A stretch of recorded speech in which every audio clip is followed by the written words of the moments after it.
बिस्मिल्लाहिर्रहमानिर्रहीम अस्सलामुअलैकुम वरहमतुल्लाहि वबरकातुहू अल्हम्दुलिल्लाहि कसीरा अल्हम्दुलिल्लाहि रब्बिल आलमीन। आज दुआ लेक्चर पार्ट 2 के साथ हम हाज़िर हैं अल्हम्दुलिल्लाह। काफ़ी मेंबर्स पूछ रहे थे कि पार्ट 2 कब आएगा। अल्लाह ताला के करम से आज इंशाल्लाह हम इस पर बारे में बात करेंगे। मैंने लास्ट लेक्चर में कहा था कि हम डिस्कस करेंगे कि अगर किसी की दुआ फ़ौरन कबूल हो जाती है तो क्या इसका ये मतलब है कि अल्लाह ताला उससे बहुत राज़ी है, और किसी की दुआ फ़ौरन कबूल नहीं हो रही तो उसका मतलब अल्लाह ताला उससे नाराज़ है या उसे कोई अज़ाब मिल रहा है, या ऐसा कोई सीन है। और दूसरा पार्ट, दुआ कैसे मांगनी चाहिए, किस यकीन के साथ मांगनी चाहिए, इन सब चीज़ों के बारे में भी आज हम इंशाल्लाह बात करेंगे। पहले फ़र्स्ट पॉइंट पर बात कर लेते हैं कि अगर कोई शख्स है वो दुआ मांगता है और उसकी दुआ फ़ौरन कबूल हो जाती है तो क्या हम इससे ये कहेंगे कि अल्लाह ताला उससे राज़ी है? नहीं, ये पॉइंट बिल्कुल गलत है।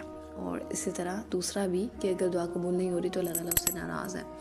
हम अंबिया की मिसालें लेकर देखते हैं कि हज़रत मूसा अलैहिस्सलाम की माँ ने, वालदा ने, आप लोगों को क्या लगता है कि जब उन्होंने अपने बच्चे को नदी में, उस दरिया में बहा दिया, उस टोकरी के अंदर डालकर रख के छोड़ दिया, तो उस वक़्त कैसे उनका दिल तड़प उठा होगा। एक माँ का कभी दिल नहीं मानता, थोड़ी देर के लिए भी नज़र से ओझल हो जाए तो माँ पूछ रही थी मेरा बच्चा किधर गया, मेरा बच्चा किधर गया।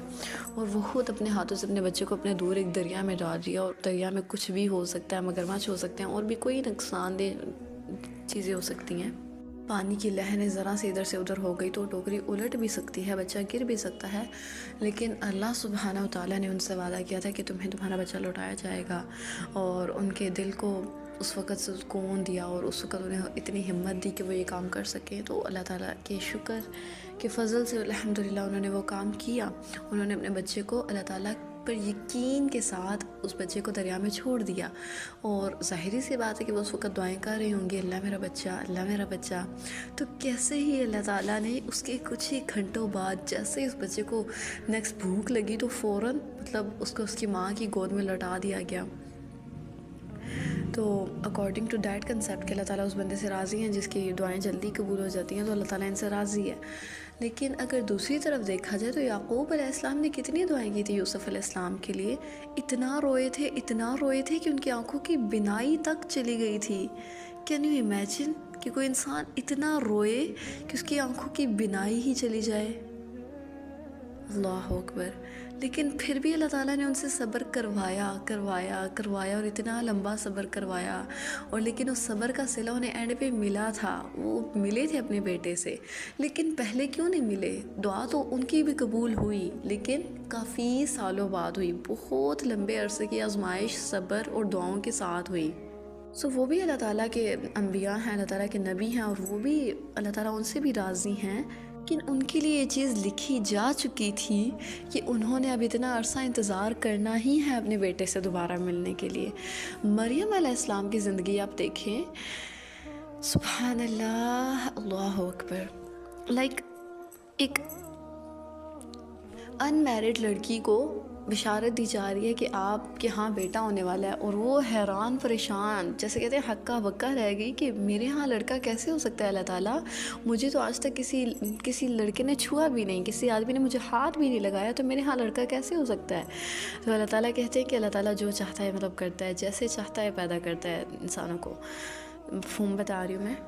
और जब वो हज़रत ईसा अलैहिस्सलाम को जन्म दे रही थी तो उन्होंने ये अल्फाज भी कहे, सुभान अल्लाह, कि काश मैं मर जाती, काश मैं कभी एग्जिस्ट ही ना करती, काश मुझे लोगों को फेस ना करना पड़े। सबसे बड़ा इसमें उनका दुख क्या था कि इस सिचुएशन से गुजरने के बाद, इस बच्चे को जन्म देने के बाद मैंने वापस अपने घर जाना है और वहाँ पर मैंने लोगों को फेस करना है। और लोगों ने फिर उन्हें ऐसे ऐसे ताने दिए थे ना। और ये भी एक होता है कि बंदा पीछे बात करे, उनके सामने वो एंटर हुई और सारे लोग इकट्ठे शुरू हो गए कि तुम जानिया हो और ये वो, अस्तगफिरुल्लाह अल अज़ीम, नाऊज़ु बिल्लाह। वो मरियम अलैहिस्सलाम जिसे सारे इबादत गुज़ार और अल्लाह की नेक बंदी समझते थे, जब उसके हाथ में अनमैरिड, उसको देखते हुए उसके हाथ में एक बच्चा देखा गया तो सबका क्या ख्याल आया जहन में? ज़ाहिर सी बात है कि उन्हें यही लगा कि ये बच्चा जायज़ नहीं है। लेकिन वो अल्लाह ताला ने मौजज़ा दिखाना था ईसा अलैहिस्सलाम को माँ के हाथों में बुलवा कर, तो अल्लाह ताला ने जो लिखा हुआ था वो किया। और इसमें कितनी एक अमेजिंग बात है कि एक तरफ हमें हदीस मिलती है कि आप सल्लल्लाहु अलैहि वसल्लम ने फरमाया कि तुम में से कोई शख्स तुम में से मौत की तमन्ना ना करे। कितनी भी मुश्किलात आ जाए तुम लोग मौत की तमन्ना ना करो। हाँ, एक हदीस में ये आता है कि अगर तुमने मौत मांगनी ही हो तो ये कहो कि अल्लाह, जब तक मेरे लिए ज़िंदगी बेहतर है तब तक मुझे ज़िंदा रख, और जब तू मेरे लिए मौत को बेहतर जाना है तब तू मुझे मौत दे दे। यानी कि जब अल्लाह ताला लिखी है तभी हमारे लिए मौत बेहतर है ना, तो तभी तू मुझे मौत दे। तो हम कभी भी अपनी ज़िंदगी से मुश्किलात से तंग आकर अल्लाह ताला से मौत नहीं मांग सकते कि अल्लाह मुझसे ये चीज़ नहीं हैंडल हो रही है, मुझे मौत दे दे। हाँ, मेरा सुसाइड करने को दिल करा भी है। एक तरफ मतलब हमारे प्रॉफिट हमें ये बता रहे हैं कि आपने मौत का सवाल कभी भी नहीं करना, मौत मांगना हराम है। और दूसरी तरफ मरियम अलैहिस्सलाम मांग रही है और अल्लाह ताला ने उनके अल्फाज को कुरान में कोट किया है। सुभान अल्लाह। तो ये जो लोगों का डर होता है ना, लाइक डर इस लिहाज से कि उनके ताने, जो उनकी बातें हमें तकलीफ़ देती हैं, उससे बचने के लिए उन्होंने कहा कि काश मैं कभी एग्जिस्ट ही ना करते। लोग सोचते कि मतलब लोग सोचते ही ना मेरे बारे में, लोग कभी पूछे ही ना कि मरियम थी भी कोई, एग्जिस्ट करती भी है या नहीं।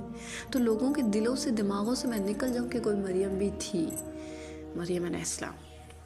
असल में एक शेख थे, उनसे एक औरत ने सवाल किया कि वो ना मतलब बचपन से ही बहुत दीनी थी, तो मतलब अल्लाह ताला से बहुत उनका अच्छा कनेक्शन था, और इबादत और नफली फ़र्ज़ी सब कुछ, तहज्जुद गुज़ार, सारे नेक काम करती थी अल्हम्दुलिल्लाह अल्लाह के करम से।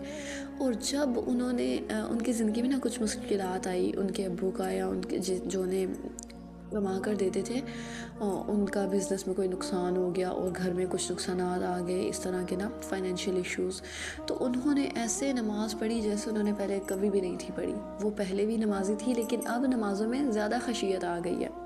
उन्होंने ऐसे रोज़े रखे जितने पहले कभी भी नहीं थे रखे, मतलब उनकी इबादत में और ज़्यादा ना अल्लाह ताला के वो करीब होना शुरू हुई कि मैं अल्लाह ताला की और ज़्यादा अल्लाह ताला को राज़ी करती हूँ इबादत के ज़रिए। फिर मैं अल्लाह ताला से दुआ मांगूंगी, मैं इतना पहले मैं दुआ मांगती थी कबूल हो जाती थी, अब मैं नहीं मांग रही तो शायद अल्लाह ताला मुझसे नाराज़ है, तो मैं अल्लाह ताला को इबादत के ज़रिए राज़ी करती हूँ, फिर मैं दुआएं मांगूंगी।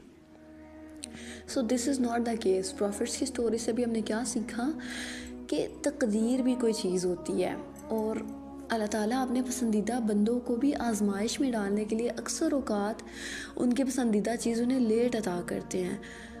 लेट चीज़ का मतलब, किसी चीज़ का आंसर आपको लेट मिल रहा है तो उसका मतलब कभी भी इनकार नहीं है, कभी भी उसका मतलब इनकार नहीं है। ये नहीं कि अल्लाह ताला ने डिनाई कर दिया कि नहीं अब वो चीज़ आपको कभी भी नहीं मिलेगी। आप इंतज़ार करें, आप सब्र करें, अगर आपके लिए कोई चीज़ है तो आपको भी मिलेगी। अब देखते हैं दुआ की कुछ हकीकी ज़िंदगी के, मैं अपनी ज़िंदगी के और कुछ एक दो लोगों की ज़िंदगी के वाक़यात शेयर करूँगी कि दुआ से कैसे ज़िंदगी बदलती है, लाइक कैसे मुआज़े होते हैं ना। सुभान अल्लाह। सारी बात होती है तवक्कुल की। हदीस में आता है ना कि तुम जब दुआ मांगो तो यकीन से दुआ मांगो, ऐसे दुआ मांगो कि तुम्हें यकीन हो कि तुम्हें ये चीज़ मिलकर ही रहनी है। तो मांग किससे रहे हो? अल्लाह सुब्हानहू व तआला से मांग रहे हो। तुम ऐसे ही किसी से नहीं मांग रहे, तो तुम अल्लाह से मांग रहे हो तो तुम बड़ी चीज़ मांगो और अल्लाह ताला तुम्हें अता करेगा। सो वाक़या कुछ इस तरह है कि मैं अपनी एक फ्रेंड से तवक्कुल के बारे में डिस्कस कर रही थी कि आपको तवक्कुल मतलब अल्लाह पर कितना तवक्कुल है। तो उसने कहा कि मैं अपनी लाइफ के कुछ एक्सपीरियंसेस से आपको बताऊंगी। तो उसने कहा कि पीछे कुछ अर्से पहले जब सैलाब आया था तो तब ना उनके घर की एक भैंस और एक गाय दोनों मतलब ना डूब के ना कहीं चली गई, मतलब उनके डेरे से उन्हें नहीं मिले। उनके डेरे की तरफ आया था सैलाब, घर की तरफ नहीं आया अल्हम्दुलिल्लाह। तो उनकी दोनों, एक गाय और एक भैंस गुम हो गई। और बहुत कीमती है ये, मतलब माल के लिहाज से ना ये चीज़ें बहुत कीमती हैं। तो जाहिर सी बात है कि अगर किसी के घर में किसी जानवर की भी डेथ होती है ना तो लोग रोते हैं, प्रॉपर लोग रोते हैं। मतलब इंसानों की डेथ पे तो आप लोगों ने, काफ़ी लोगों ने रोते हुए देखा होगा, लेकिन शायद ही किसी ने जानवर की डेथ पे लोगों को रोते हुए देखा हो। लेकिन मैंने देखा है कि लोग रोते हैं जानवरों की डेथ पे भी, क्योंकि माल का बहुत नुकसान होता है। अल्लाह ताला सबको हर किस्म की आजमाइशों से बचाए। खैर, तो अब इतना बड़ा नुकसान हो गया उनके लिए, मतलब तकरीबन 6 से 7 लाख का आप समझ लें कि नुकसान हो गया उनका। 2 जानवर उनके गायब हैं, बिल्कुल समझ नहीं आ रही किधर है। तो इस लड़की का अल्लाह ताला से तवक्कुल बहुत सुभान अल्लाह स्ट्रॉन्ग है, अल्लाह ताला पर यकीन है। अल्लाह ताला उन्हें मज़ीद अल्लाह ताला की इबादत में आगे बढ़ाए, आमीन, उनके तवक्कुल में आगे बढ़ाए। सो वो कहती हैं कि मैंने अल्लाह ताला से दुआ की कि अल्लाह ताला आप ना मतलब हमें हमारे माल वापस लौटा दें, भैंस और गाय वापस लौटा दें। मतलब अल्लाह ताला आप तो कर सकते हैं ना, हमें नहीं पता वो किधर चले गए हैं, हमें बिल्कुल भी नहीं पता। अल्लाह ताला आप जानते हैं वो किधर हैं, आपने हमें उन तक पहुँचाना है, उन्हें हम तक पहुँचाना है। आपने हमारी गुमी हुई चीज़ हमें दोबारा अता करनी है। मुखलिस हो के, अच्छे दिल से और यकीन के साथ दुआ की, मतलब दुआ ऐसे की कि उसे 100% यकीन है कि मैं भी मांग रही हूँ तो बस कुछ ही लम्हों बाद, कुछ ही टाइम बाद वो चीज़ मुझे वापस मिलने वाली है। और देखिए आगे हुआ क्या। उस बंदी ने दुआ मांगी है और एक दिन दुआ मांगी और उससे अगले दिन उसके भाई और उसके चाचू मतलब गए हुए ऐसे गाड़ी पे ना ढूंढने उन भैंस और जानवर को। तो वो ढूंढने गए हुए और मतलब आप समझ लें कि फॉर एग्ज़ाम्पल कराची में है अगर एक सॉरी जेहलम में अगर है ना उनका घर, तो यूँ समझ लें कि गुजरात या फिर काफ़ी मतलब 2.5-3 घंटे के सफ़र के बाद एक जगह पर जा पर वो पहुँचे थे। वहाँ पर वो जाकर ढूंढ रहे, ऐसे ही रास्ते में जाते हुए ना गाड़ी में बैठे हुए उनके भाई को उनकी भैंस दिख गई। सुभान अल्लाह। और वो उतरे, उन्होंने देखा, उन्होंने कोई निशानी थी और देखा कि हाँ हाँ ये हमारी है, और वो वापस ले आए। तो अल्लाह ताला ने अता कर दी। पिछले दिन दुआ की और अगले दिन अल्लाह ताला ने अता कर दी। अल्हम्दुलिल्लाह रब्बिल आलमीन। अच्छा, अभी तो सिर्फ एक मिली है, दूसरी भी मिली है उन्हें। सुभान अल्लाह। अब दूसरी उसने दुआ की है कि उनकी मदर ने उन्हें बताया कि शायद जो भैंस और गाय वगैरह गुम होती है ना, वो ना 1 महीने बाद ना वापस मिल जाती होती हैं। मतलब आई थिंक सो डेरों पे वो आती होती है, नया माल वो लेकर आते हैं, तो इस तरह कुछ होता होगा उनका, तो वो मिल जाती हैं। तो उसने दुआ की कि अल्लाह ताला आप आज लौटाएँ, कल लौटाएँ, हफ्ते बाद लौटाएँ या महीने बाद लौटाएँ, मुझे पता है कि आपने हमें दे देनी है वो वापस ना, तो आप दे दें। लाइक उस बंदी का यकीन देखें आप कि वो ये नहीं दुआ मांगती कि अल्लाह ताला मुझे दे, अल्लाह ताला मुझे दे। वो कहती है कि अल्लाह ताला मुझे पता है आपने मुझे दे देना है, तो आप मुझे दे दें बस। सुभान अल्लाह, इस कदर यकीन होना चाहिए। और फिर उसने दुआ मांगी है दोबारा। अब जो दूसरा जानवर नहीं था, मैंने उसके लिए दुआ मांगी है। और कांस्टेंट दुआएं मांगते रहना चाहिए, नहीं कि यकीन है तो एक दफ़ा मांग के छोड़ दें, दुआएं मांगते रहना चाहिए। तो उसने दोबारा दुआ मांगी है और पूरे 1 महीने बाद उनकी वो गाय खुद चलकर उनके डेरे के पास वाला कोई दूसरा डेरा है उधर आई हुई थी। और फिर वहाँ पर जो लोग थे उन्होंने कॉल की, मतलब इनके ब्रदर को, कि आप आकर देख लें, आपकी तो नहीं है। तो उन्होंने देखी तो वही नहीं की थी। तो सुभान अल्लाह, उन्हें उनका खोया हुआ माल मिल गया। देखिए कितनी महंगी चीज़ है ना इंसान का। 1000 रुपया, 500 रुपया इंसान का गुम हो जाए तो रातों को नींद नहीं आ रही होती कि किधर रख दिया मैंने, घर में गुम है, बाहर गुम है, क्या हो गया। और एक इंसान की इतनी मतलब महंगी चीज़ गुमी है और अल्लाह ताला ने वापस लौटा दी है दुआ के ज़रिए। यकीन, तवक्कुल अल्लाह, तवक्कुल ये चीज़ होती है। सुभान अल्लाह, अल्लाह ताला कितने करीम है ना। बस तवक्कुल ले आए हम अपनी दुआ में, हम यकीन को ले आए, तो ऐसा हो ही नहीं सकता कि हमें वो चीज़ ना मिले। अल्लाह बड़े करीम है। अपना एक वाक़या शेयर करूँगी यूनिवर्सिटी टाइम का। सो मैं ना हमेशा मेरा फ़ोन गुमा था एक दफ़ा, और ये मेरी वही दोस्त है जिसके थ्रू मुझे वापस मिला था। खैर, हुआ कुछ यूँ था कि मैं मतलब अपनी क्लास में मैंने ना छोड़ के मैं मोबाइल चली गई नेक्स्ट लेक्चर के लिए। मतलब मुझे लगा कि मैंने अपने बैग में डाला, पर मैंने अपने बैग में नहीं डाला, मैंने वहीं पर छोड़ के चली गई। उससे नेक्स्ट लेक्चर पूरा 1.5 घंटे का लेक्चर मैंने लिया, और उस लेक्चर में सर कहते हैं कि आपने लेक्चर के दौरान बिल्कुल भी फ़ोन यूज़ करना। तो फ़ोन बिल्कुल भी मैंने बैग से देखा ही नहीं कि मेरे बैग में है कि नहीं। तो मैंने फ़ोन पूरा लेक्चर फ़ोन देखा ही नहीं बैग में कि है कि नहीं। उसके बाद उससे अगले लेक्चर में 15 मिनट की ब्रेक थी, और उसके बाद फिर से मेरा लेक्चर था। तो मैंने कहा कि जाके नमाज़ पढ़ लेती हूँ। सो नमाज़ पढ़नी थी, फिर से फ़ोन देखने का टाइम नहीं मिला। तो मैंने गई, मैंने वज़ू किया, मैंने नमाज़ पढ़ी। तो जब नमाज़ पढ़ ली, आखिरी 2 रकात रह गई थी मेरी, तो मैंने कहा कि मैं टाइम देख लेती हूँ, मेरा नेक्स्ट लेक्चर भी है। जब मैं अपने बैग में मोबाइल देखती हूँ तो मैं कहती हूँ अल्लाह ये क्या है, मतलब मेरे पास मोबाइल ही नहीं है। तो मेरे बैग में आगे पीछे सारा चेक किया तो मेरे बैग में मोबाइल नहीं था। फिर मैंने कहा, मैंने मतलब कुछ टाइम पहले ही तवक्कुल के बारे में हदीस सुनी थी कि जो लोग जन्नत में बेहिसाब दाखिल होंगे ना, उनमें से एक वो लोग हैं जो अल्लाह पर तवक्कुल करते होंगे। तो मैंने कहा अल्लाह पर तवक्कुल करो, मिल जाएगा, कुछ भी नहीं होता। अपने आप को तसल्ली दी, अल्लाह ताला का नाम लिया, और फिर मैंने 2 रकात अपनी नमाज़ पढ़ के मुकम्मल की। और इन्ना लिल्लाहि व इन्ना इलैहि राजिऊन, अल्लाहुम्मा अजुरनी फ़ी मुसीबती व अखलिफ़ ली खैरम मिन्हा हस्बुनल्लाहु व निअमल वकील। ये चीज़ें पढ़ती पढ़ती मैं गई अपने डिपार्टमेंट वापस ना। अच्छा, मैं अपने डिपार्टमेंट में नमाज़ नहीं पढ़ती, हमारे डिपार्टमेंट का जो साथ वाला डिपार्टमेंट है वहाँ पर पढ़ती थी।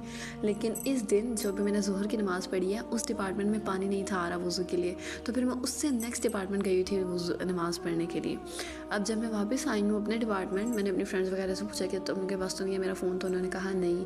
तो हम उधर ही पुरानी क्लास में गए, तो उन्होंने कहा हाँ जी इधर ही था, हमें मिला है। तो हमने ना एक लड़की को दे दिया, वो यही लड़की थी मेरी दोस्त। तो फिर मैंने उससे रब्ता किया। अब उसने फिर मुझे कहा कि मैं यहाँ पर बैठी हूँ, आप आ जाएँ। मेरे डिपार्टमेंट के साथ वाले डिपार्टमेंट थी वो लड़की ना, उसने कहा आप यहाँ पर आ जाए, मुझसे फ़ोन ले जाएँ। मैं जब उनके पास गई एंड आई आस्क्ड कि आपको मेरे पास मतलब मेरा फ़ोन आपको कैसे मिला, वो तो उस क्लास में था और आप तो हमारे डिपार्टमेंट की है भी नहीं। और वो कहती है सुभान अल्लाह सुभान अल्लाह, वो कहती है कि मैंने आपको कॉल की थी, तो मतलब किसी और ने फ़ोन उठाया, मतलब आपने नहीं था उठाया, किसी लड़की के पास था तो उसने फ़ोन उठाया। तो वो कह रहा था कि मतलब उसने बताया कि इस तरह, फिर उसने रब्ता किया तो उसने बताया कि ये फ़ोन हमारे पास है, मतलब आप इन्हें जानती हैं, अगर तो आप ये फ़ोन ले जाएँ, उन्हें लौटा दीजिएगा। सो फिर मेरी इस फ्रेंड ने उनसे फ़ोन ले लिया था और फिर मुझे अता किया था, मुझे दिया था। तो यहाँ पर डिपार्टमेंट वाली बात मैंने क्यों शेयर की कि मैं हमेशा अपने डिपार्टमेंट के साथ वाले डिपार्टमेंट नमाज़ पढ़ने जाती थी, और उस लड़की ने मुझे बताया था कि वो पिछले तीसरे लेक्चर से वो वहीं पर थी, मतलब जब से मेरा फ़ोन घुमा था ना वो वहीं पर थी। अगर मैं आज उस दिन में अगर उसी डिपार्टमेंट नमाज़ पढ़ने जाती ना, तो उस लड़की ने तो मुझे फ़िज़िकली मिल लेना था, तो उसने मुझे फ़िज़िकली मिल लेना था, तो उससे जो मुझसे काम था ना वो उसी वक्त हो सकता था, वो उसी वक्त हो जाता। सो उस दिन ये लिखा हुआ था अल्लाह ताला ने तकदीर में कि आज मैंने उस डिपार्टमेंट में नमाज़ नहीं पढ़नी, आज मैंने उससे अगले डिपार्टमेंट में नमाज़ पढ़नी है, ताकि उसको जो मुझसे काम है वो मुझसे फ़िज़िकल ना मिले, वो मुझे कॉल करे कि हाँ जी किधर हैं आप, तो मुझे आपसे ये काम है। तो उसने मुझे कॉल की और फिर वो उन्होंने फ़ोन लौटाया, और फिर मैंने उनसे रब्ता करके फिर मैं उन तक पहुंची। तो देखें कि कितनी बड़ी हिकमत थी मेरे उस डिपार्टमेंट में नमाज़ ना पढ़ने की। और पूरे 2 लेक्चर मतलब मेरे पास फ़ोन नहीं था और ऐसे मिल गया ना, वैसे ऐसे यूनिवर्सिटीज़ में फ़ोन गुम जाए तो अक्सर मिलते नहीं हैं। मेरी अक्सर फ्रेंड्स के साथ ऐसा हुआ है कि मोबाइल गुम जाए तो फिर वापस नहीं मिलते। सो अल्लाह सुब्हाना व तआला की कुदरत, उनकी हिकमत और उनकी तकदीर पर पूरा यकीन रखें, अल्लाह पर तवक्कुल रखें, दुआ यकीन के साथ मांगा करें। दुआ आपकी कबूल होगी, इस बात की आपको 100% अथॉरिटी होनी चाहिए। और अगर इन केस नहीं भी होती, टाइम लग रहा है या नहीं होती, तो आप यही सोचें कि इसी में बेहतरी है। अल्लाह की तकदीर पर राज़ी रहें, अल्लाह की तकदीर पर सवाल ना करें कि मेरे साथ ही ऐसा होता है, ये होता है, वो होता है। भाई आप नहीं सोच सकते कि अगर एक चीज़ आप लोगों को नहीं मिली ना, तो उसमें कितनी खैर थी आपके लिए। एक मैंने बहुत ही खूबसूरत कोटेशन पढ़ी थी कि हम अपनी ही मांगी